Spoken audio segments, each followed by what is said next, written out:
عورت صرف دو جذبوں کی طلبگار ہوتی ہے، محبت اور عزت۔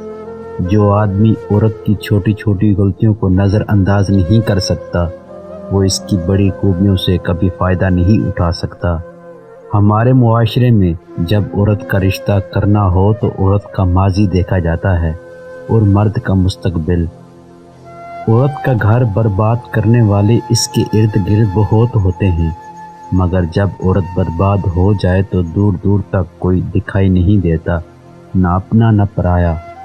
لحاظ اور اجنبی عورت کی عزت دو ایسی چیزیں ہیں جو دنیا کی کوئی ڈگری ہمیں نہیں سکھا سکتی سوائے گھر کی تربیت کے۔ اگر آپ صحیح ہیں تو کچھ بھی ثابت کرنے کی ضرورت نہیں ہے، بس صحیح بنے رہیں، وقت خود آپ کی گواہی دے گا۔ ایک تلخ حقیقت ہے کہ ساس بہو کے جھگڑے ہوتے رہتے ہیں، لیکن سب سے زیادہ لوگ بہو کو الزام دیتے ہیں۔ جب کوئی مرد کسی عورت کے لیے روتا ہے تو سمجھ لیں وہ کسی اور سے محبت نہیں کر سکتا۔